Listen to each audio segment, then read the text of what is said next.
everybody, good afternoon. It is Easter Saturday afternoon and I am prepping for our Easter dinner, and I want to first thank you all for your kind words on YouTube and Facebook. Kind of overwhelmed, but glad this is happening. So today I had a request from my brother to do jalapeno cheese bread, and I thought, well, I'm making some bread for Easter. We usually have a challah bread, which is a braided eggy bread, and I thought, why not try adding jalapenos and cheese to that? So that's what I'm going to be doing today. And something I started, I think it was 2 days ago, was my sourdough starter. So I'm going to show you how it's looking. I'm on my third day actually. So here it is. You can see I fed it this morning and it was down to here, so it's risen quite a bit, and I need to feed it tonight, and it should be ready to make sourdough bread, I think, in 4 more days. So we'll be trying that. Okay, so let's get started on the jalapeno cheddar bread. And like I said, this is going to be a challah bread, so it has oil and egg in it. And I'm using my Betty Crocker International Cookbook that I used to make, what did I make? Hot cross buns. So it's the same book, different recipe. Okay, so here I have all my ingredients that I need. I've got 3 cups of bread flour. I have one pretty good looking size jalapeno that I de-seeded and chopped up into half slices. I have about 3 cups of white cheddar. I have my yeast that is already starting to bubble over. It's alive. I fed it a little bit of water, and it's warm water, a little bit of sugar, and 2 1/4 teaspoons yeast, and my olive oil. Before I add my ingredients to the water, I'm going to add my cheese and jalapeno to the flour. And the reason I'm doing this is I want to coat the little pieces, each shred of the cheddar, so that when I put it in the wet ingredients, it doesn't all clump together. If I put it in the flour first, the flour helps to keep each shred of cheddar separated. I'm going to do that the same with the jalapeno. Mix that all together. So now each little shred and each piece of jalapeno is coated in flour. Now I'm going to add this to my water. And I'm going to add now my salt, which is a teaspoon of salt. I don't have my teaspoon, so I'm just going to use my fingers. And I'll probably use a little bit less salt because the cheese is pretty salty. I'll mix this up with my wooden spoon, and the water measurement was probably 1 1/4. It's just over. I filled it to the very top of my measuring cup. So now it's pretty dense, pretty dry. I got to work it through to get it all kneaded out and make sure I've got enough flour in there. So I'm going to speed this up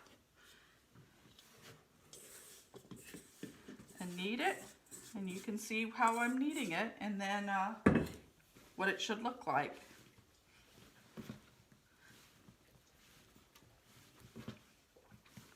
Oh, I forgot my egg. Good thing I remembered that. I'm going to just mix this up with my hand. Oh, and the oil. Oh my gosh. What kind of challah bread would it be without egg and oil? Now it's going to be a real gloppy mess. I thought it had not enough liquid in it.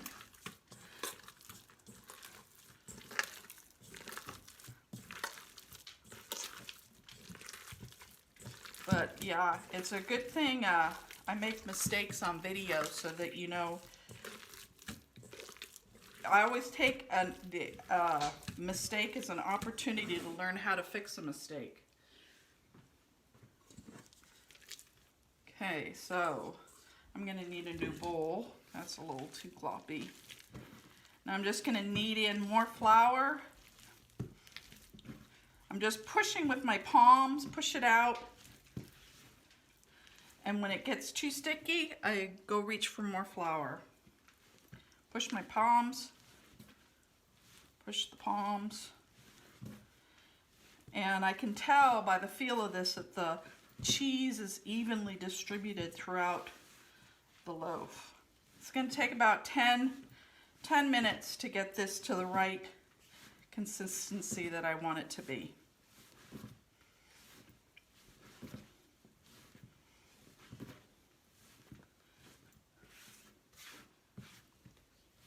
So I'm done kneading the bread. I took 15 minutes and you can see the window pane of the bread. And I think I mentioned it before, I love tightening the bread into a ball and slapping it down like you would slap a baby's bottom. So we're going to let this rise for about 30 minutes. So the bread is risen. Pull it out. It's nice and soft. Jalapeno. Smells really yeasty. Now I'm going to braid this bread. That's what traditional challah bread is, a braided bread. So I want to make sure each strand is the same width. So I'm going to weigh my dough on my scale. If you don't have a scale, I highly recommend one. It's more accurate when you're measuring different ingredients than using spoons and cups. So this weighs 2 pounds, 5.3 ounces, or 37 ounces. So I'm going to divide that by 3. 3 divided by 37 is what, Liam? About 12 and a little bit. So I'm going to measure off what I think is a third. And that's 11, so I'm going to add a little bit. 11, 7, 12 and a little bit. Divide this in half. And we get 12.4. And this one is 12.8, so I'm going to cut that down, add that to there. Now it's, whoops, changed to milliliters, 12.1. I don't really want it to get too exact. That's good. 11.9, 12.1, 12.2. So now I'm going to shape these into ropes, flatten it out, and I'm going to roll it in. As each time I roll it in, I'm going to press in so the roll stays tight. And then just roll it up, pinch the seam. And we got one strand. You can either do it towards you, like this way, or away from you like I did with the first one. Okay, second strand.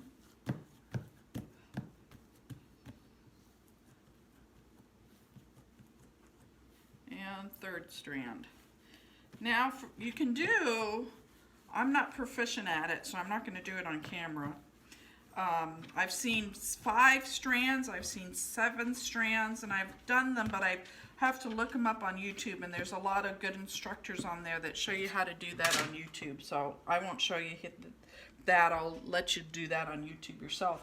So I have them in 3 strands, and I'm going to start braiding them from the middle down. So I just braid over and then pinch. And what I'm going to do, instead of going on this side, I'm going to flip it and braid over.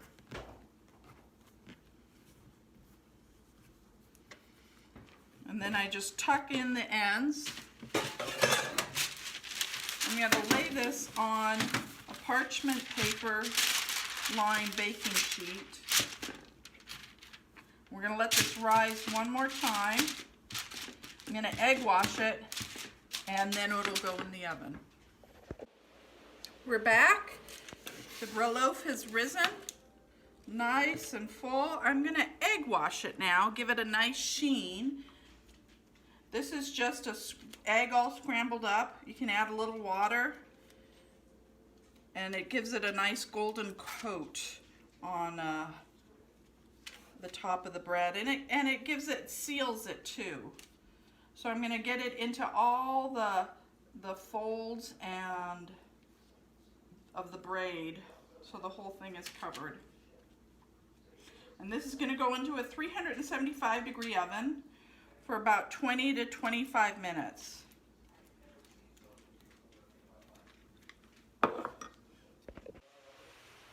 So it's out of the oven. I'm just testing the temperature inside the bread. You may wonder, how do you know when bread is really done? You can tap it, and you see it has a hollow sound, or you can take its temperature. And I don't know if you can see that on the screen, but the temperature is going up to 200, and 190 is the point that you want it to go. So this bread is done. It's out of the oven. Of course it's done, it's out of the oven. See the jalapenos, nice and colored. But we're not cutting into this till tomorrow. And as Dave said just 20 seconds ago, smells really good.